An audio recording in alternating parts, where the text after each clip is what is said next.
제24장.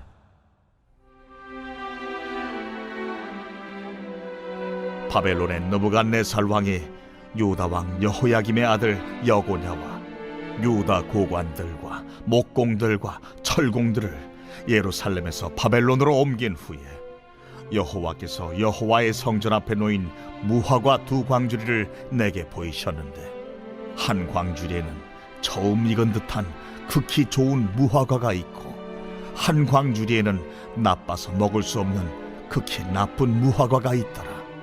여호와께서 내게 이르시되, 예레미야야, 네가 무엇을 보느냐? 내가 대답하되, 무화과이온데 그 좋은 무화과는 극히 좋고 그 나쁜 것은 아주 나빠서 먹을 수 없게 나쁘니이다 하니, 여호와의 말씀이 또 내게 임하니라. 이스라엘 하나님 여호와께서 이와 같이 말씀하시니라. 내가 이곳에서 옮겨 갈대아인의 땅에 이르게 한 유다 포로를 이 좋은 무화과같이 잘 돌볼 것이라. 내가 그들을 돌아보아 좋게 하여 다시 이 땅으로 인도하여 세우고 헐지 아니하며 심고 뽑지 아니하겠고, 내가 여호와인 줄 아는 마음을 그들에게 주어서 그들이 전심으로 내게 돌아오게 하리니, 그들은 내 백성이 되겠고 나는 그들의 하나님이 되리라. 여호와께서 이와 같이 말씀하시니라. 내가 유다의 왕 시드기야와 그 고관들과 예루살렘의 남은 자로서 이 땅에 남아있는 자와 애굽 땅에 사는 자들을 나빠서 먹을 수 없는 이 나쁜 무화과같이 버리되, 세상 모든 나라 가운데 흩어서 그들에게 환난을 당하게 할 것이며, 또 그들에게 내가 쫓아보낼 모든 곳에서 부끄러움을 당하게 하며 말거리가 되게 하며 조롱과 저주를 받게 할 것이며, 내가 칼과 기근과 전염병을 그들 가운데 보내 그들이 내가 그들과 그들의 조상들에게 준 땅에서 멸절하기까지 이르게 하리라 하시니라. 네, 오늘 새벽에도 하나님의 은혜와 평강이 우리와 함께하기를 축복합니다. 오늘 말씀은 열왕기하 24장에서 26장 그리고 역대하 36장에 나오는 말씀을 배경으로 하는 말씀입니다. 오늘 말씀을 통해서 과연 우리 믿음이라는 것이 무엇인가, 믿음에 대하여 함께 살펴보고자 합니다. 요즘 우리나라가 신냉전의 서막을 알리는 위기 가운데 한복판에 서 있습니다. 과거 냉전 시대를 열었던 구소련과 미국의 충돌이 났던 곳이 우리나라죠. 6.25 전쟁부터 신냉전의 서막을 알리던 상황이었습니다. 근데 이번에는 학자들이 신냉전이 다가오고 있다라고 말하는데, 이번 신냉전은 구냉전의 무기나 영토 분쟁보다는 경제 전쟁이라고 불립니다. 미래 먹거리를 누가 선점하느냐, 경제에 누가 패권을 갖느냐라는 경제 전쟁인 것 같습니다. 전통적인 우방 국가인 미국을 중심으로 한 서방 국가들이 모이고 있고, 과거에 소련을 중심으로 모였다면 이번엔 중국을 중심으로 모이고 있는 것 같습니다. 불과 20년 전만 하더라도 짝퉁을 많이 만드는 국가 중국으로 여겨졌는데, 2030년이면 세계 GDP 1위에 오를 것이다 라고 예측을 하고 있죠. 문제는 이 패권 경쟁이 이루어지는 한복판이 우리나라라는 겁니다. 패권 전쟁이 일어나면 미국과 중국은 별 피해를 보지 않는데, 우리나라에서 이 경제 전쟁이 일어나면 지금 우리나라가 어려움을 당하듯이 늘 강대국들은 피해를 받지 않고 중간에 있는 약자인 나라들이 좀 피해를 받습니다. 우리가 잘 계속해서 유세 나오듯이 인도 태평양이 뭉치고 중국 따로 이제 반대 진영이 뭉치다 보니 한 복판에 있는 해양 세력이 대륙으로 가기 위해서는 우리나라를 거쳐야 하고, 또 대륙 세력이 해양으로 나가기 위해서는 우리나라가 한복판에 껴있죠. 그래서 미국, 중국, 일본, 러시아는 절대 우리나라가 강한 힘을 갖기를 원치 않습니다. 늘 견제를 합니다. 한복판에 있을 때 우리 정부가 뱀처럼 지혜롭게 이 위기를 잘 헤쳐나가야 될 것 같습니다. 근데 이것이 우리나라만 이뤘던 것이 아니라 오늘 말씀에 등장하는 이스라엘 역사 중에 가장 암울한 시기가 바로 이런 역사와 똑같은 과거를 가지고 있습니다. 물론 과거의 역사라서 우리랑 다르다라고 생각할 수 있겠지만 역사를 보면서 과연 우리는 어떻게 해야 될까, 어떤 기도를 해야 될까 하는 통찰력을 다시 한번 생각하게 됩니다. 이스라엘이라는 나라, 이 팔레스틴 지역은 아프리카에서 아시아나 유럽으로 넘어가기 위해서는 반드시 거쳐가야 되는 지역입니다. 우리나라처럼 해양 세력이 대륙으로 넘어가기 위해서 거쳐가는 것처럼 이 이스라엘이라는 땅이 그렇습니다. 아프리카 세력 이집트, 즉 애굽이 대륙으로 넘어가기 위해서는 반드시 거쳐야 되는 땅이고, 반대로 대륙에서 유럽에서 혹은 아시아에서 아프리카로 넘어가기 위해서 거쳐야 되는 땅은 팔레스틴 지역입니다. 그래서 우리가 잘 알고 있듯이 애굽에서 출애굽을 한 이스라엘 백성들이 한참 시간이 지나면 다윗 시대를 이후 넘어가 보면 애굽에서 빠져나왔던 탈출했던 백성들이 친애굽 성향을 보이는 이유는 북쪽에 있던 대륙 세력들이 그만큼 이스라엘을 위협했기 때문입니다. 우리가 잘 알고 있듯이 북이스라엘은 아수르에 의해서 망합니다. 즉 북방에 있던 민족이 북이스라엘을 망하게 하죠. 이것은 큰 이스라엘로부터는 충격입니다. 그 다음에 신흥 제국이 일어났는데 바벨론이죠. 바벨론이 이제는 남유다를 위협합니다. 이때 남유다는 과연 그러면 우리나라가 살아남기 위해서 정치적으로 누구와 친밀해야 하는가? 이때 많은 선지자들이 나타나서 예언했던 것은 이사야도 그렇고 예레미야도 그렇고 하나님의 뜻을 먼저 묻자. 하나님이 무엇을 원하시는지 먼저 묻고 우리가 원하는 것을 하나님께 간구하기보다는 하나님의 뜻을 묻자. 그것이 선지자들의 일관된 메시지였으나 정치인들이, 즉 왕들이나 전통적인 귀족들은 그렇게 생각하지 않았습니다. 누구에게 붙는 것이 옳을까? 그래서 처음에는 이스라엘은 친아수르 정책을, 남유다가 친아수르 정책을 쓰다가 애굽에 붙었다가 다시 바벨론이 부상하자 그때 혼란스러워합니다. 오늘 말씀은 바로 이제 여호야김이 먼저 등장하는데요. 여호야김은 기본적으로 마음속에는 친애굽 성향의 왕입니다. 그러나 바벨론의 세력이 너무 강하자 바벨론의 조공을 보내면서도 언젠가는 우리가 친애굽으로 돌아서서 나라의 주권을 회복해야겠다라고 생각했던 젊은 왕입니다. 25살의 왕이 돼서 11년간 통치하는데 그가 생각을 했던 것은 친애굽의 성향을 띄어서 어떻게 하면 나라의 주권을 회복할까 성향을 가지고 있었죠. 그래서 이 11년 재위 기간에 북쪽에 있던 바벨론 세력이 좀 약해지자 바로 돌아서서 친애굽 성향을 보입니다. 그러자 이 바벨론의 느부갓네살이 와서 그를 끌고 가죠. 완전히 초토화를 시킨 후에 처음으로 볼모로 잡아서 끌고 갑니다. 그 다음에 잠깐 세워졌던 왕이 오늘 말씀에 나오는 여고냐, 즉 여호야긴입니다. 사실 여호야긴은 8살의 왕위에 등극합니다. 실제로 3개월 조금 넘게 재위를 했는데 8살짜리 왕이 뭘 할 수 있을까요? 사실 꼭두각시와 같은 왕이었는데 그것도 못마땅해서 오늘 여호야김의 아들 여고냐, 즉 여호야긴을 볼모로 끌어갑니다.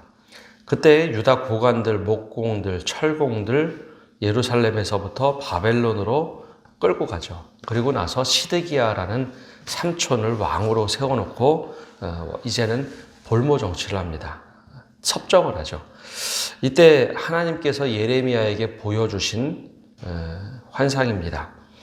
우리 이 말씀을 보면 우리가 믿음이 과연 무엇인가라고 생각을 하게 되는데요. 우리가 잘못 이해하는 믿음은 하나님 내가 믿음을 가지고 있으니 이 믿음대로 살겠습니다 하고 내가 결정한 것을 하나님께 요구하고 그것을 응답받는 것을 믿음이라고 생각을 합니다. 그렇게 많이들 이해를 합니다. 근데 성경에서 나오는 믿음이라는 것은 그런 믿음은 아주 극소수에 불과하고요. 하나님의 뜻이 무엇인지 묻고 내가 그것을 실천하는 것이 믿음입니다. 그래서 우리가 기도를 마칠 때 늘 아멘으로 하죠. 아멘이라는 믿음의 고백은 하나님의 뜻이 그대로 이루어지기를 원합니다 라는 뜻입니다. 내가 원하는 것이 아니라 내가 열심히 기도해서 하나님의 뜻을 바꾸어서 내가 그걸 믿겠습니다가 아멘이 아니라 하나님의 뜻대로 내 삶에 이루어지기를 원합니다. 그게 아멘입니다. 그래서 믿음이란 것은 하나님의 뜻을 구하고 헤아리고 하나님의 뜻이 우리 가운데 혹은 내 안에 이루어지는 것. 근데 그것을 믿겠습니다. 그래서 믿음이 나에게 있는 게 아니라 하나님의 뜻을 이루는 것이 믿음입니다. 근데 오늘 하나님께서 예레미야에게 다시 한번 이 상황을 보여주시는데요. 오늘은 1절에 이렇게 시작이 됩니다.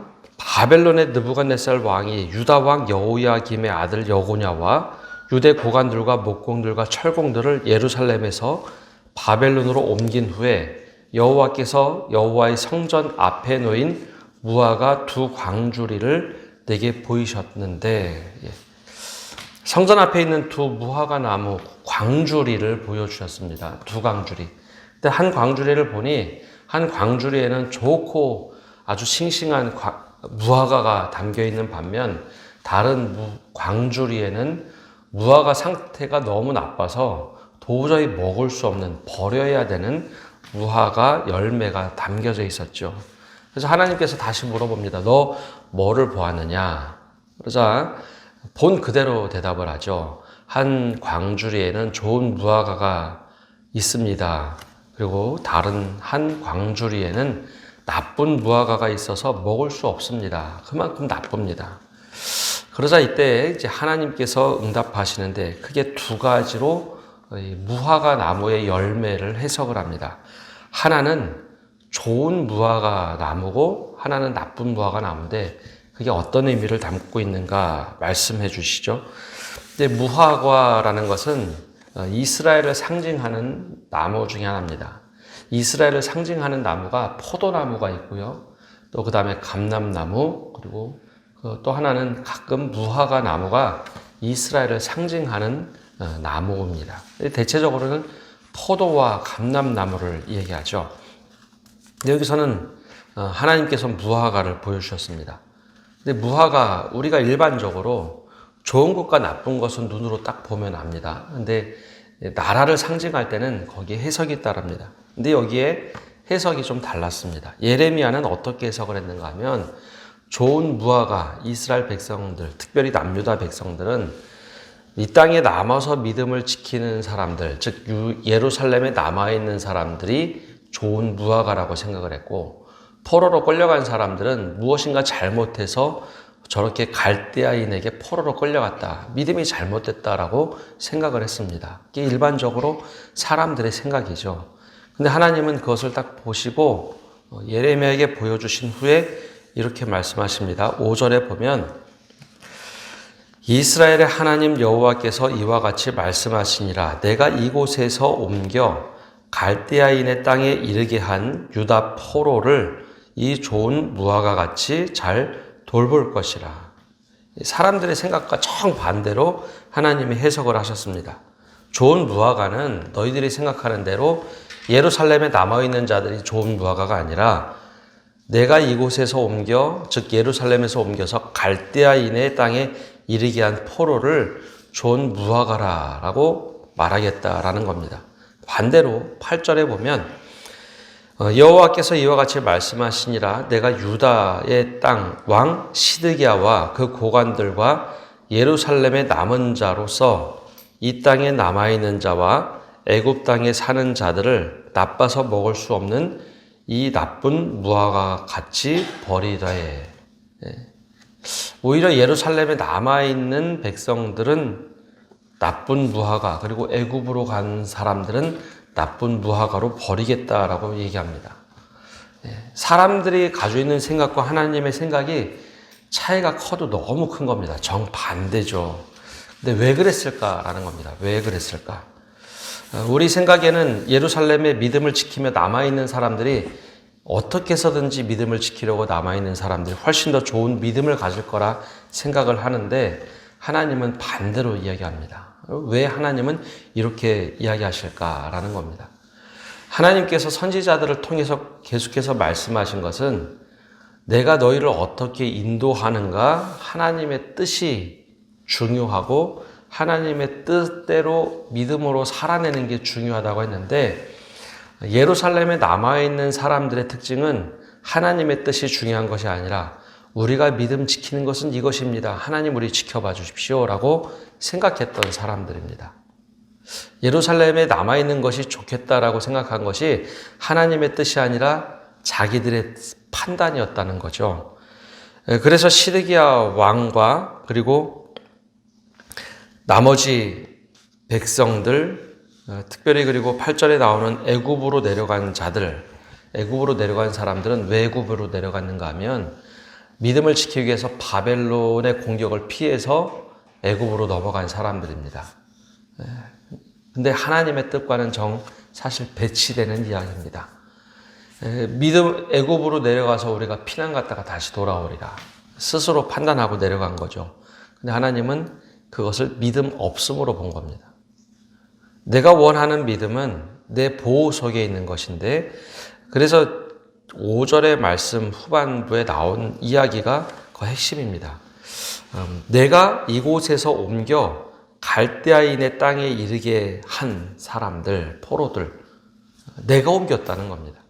눈에 보기에는 갈대아 사람들, 즉 바벨론이 포로로 끌고 간 것 같은데 내가 그곳으로 옮겼고 6절에 보면 그 이유를 이렇게 설명합니다. 내가 그들을 돌보아 좋게 하여 다시 이 땅으로 인도하여 세우고 헐지 아니하고 심고 뽑지 아니하겠고 내가 여호와인 줄 아는 마음을 그들에게 주어서 그들이 전심으로 내게 돌아오게 하리니 그들은 내 백성이 되겠고 나는 그들의 하나님이 되리라. 우리는 땅의 개념을 두고서 이걸 지켜야지 믿음이 좋은 것이다 했는데 하나님은 그게 아니라 믿음이란 것은 너희 마음속에 내 뜻대로 살아가는 것이 믿음이다. 그래서 바벨론에 실제로 포로로 간 사람들이요. 고향으로 어떻게 하면 돌아갈 수 있을까? 하나님의 뜻을 어떻게 하면 이룰 수 있을까? 포로지에서 믿음을 지켜갑니다. 그 사람들 대표적인 사람들 중에 다니엘이 있고 수많은 사람들이 믿음을 지키려고 살아갑니다. 고향으로 돌아갈 마음을 계속 꿈꾸고 있자 하나님이 실제로 고향으로 돌려보내죠. 3번의 포로들을 고향으로 바사시대에 돌려보내는데 그때 너희를 돌아가겠느냐? 수많은 사람들이 자원합니다. 믿음을 지켰던 거죠. 땅이 중요하고 어떤 곳에 속하느냐가 중요한 것이 아니라 그 속에서 믿음을 어떻게 지킬 거냐가 중요했던 것이죠. 하나님이 직접 돌보시고 나는 너희 하나님이 되리라. 그런데 의외로 예루살렘에 남아있던 사람들은 달랐습니다. 9절과 10절에 보면 세상 모든 나라 가운데 흩어서 그들에게 환난을 당하게 할 것이며 또 그들에게 내가 쫓아보낼 모든 곳에서 부끄러움을 당하게 하며 말거리가 되게 하며 조롱과 저주를 받게 할 것이며 내가 칼과 기근과 전염병을 그들 가운데 보내 그들이 내가 그들과 그들의 조상들에게 준 땅에서 멸절하기까지 이르게 하리라 하시니라. 실제로 애굽으로 피난 간 사람들은 예루살렘으로 거의 돌아오지 않습니다. 거기에 동화되어서 살아갑니다.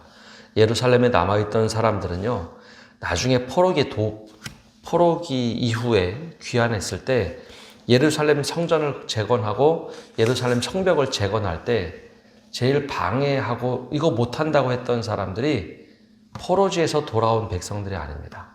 포로지에서 돌아온 백성들은 우리가 느헤미야, 에스라 느헤미야 말씀 보듯이 그 사람들은 어떻게 하면 빨리 재건할까? 어떻게 하면 막 동요해서 재건할까? 예루살렘에 남아있던 사람들은 믿음이 좋았겠지. 딱 돌아와서 보니까 웬걸요? 예루살렘에 남아있던 사람들은 너무 패배감에 사로잡혀서 성벽 재건하자는 느헤미야 말을 잘 따르지 않았습니다. 에스라 그리고 수룹바벨의 이야기를 잘 따르지 않았습니다. 이거 재건한다고 되겠어? 성전이 망했는데. 그런 좌절하는 믿음을 가지고 있었죠. 그래서 오늘 이 말씀은 우리에게 되게 중요한 도전을 합니다. 우리가 그 지키는 것이 믿음이 아니라 하나님의 뜻을 어떻게 따르느냐, 그것이 믿음이라는 것이죠. 당시 아까 거슬러 올라가면 여호야김 왕도 25살의 왕이 돼서 세계사를 바라볼 수 있는 시각이 없었기 때문에 내 믿음은 내가 지키고 애굽에 붙을까. 그래서 여호야김은 애굽에 붙으려고 그렇게 노력을 했습니다. 그걸 선지자들이 반대하자 선지자들을 죽이고 말씀을 불태웠던 것이 여호야김이었죠. 결국 바벨론으로 끌려갑니다. 과연 믿음이라는 것이 우리가 어떤 것인지, 믿음의 눈으로 바라보고 그것을 이루려고 하는 것인가, 아니면 하나님의 뜻이 무엇인지 분별하고 하나님의 뜻을 구하는 것이 믿음인가. 오늘 그 믿음에 도전을 하고 있습니다.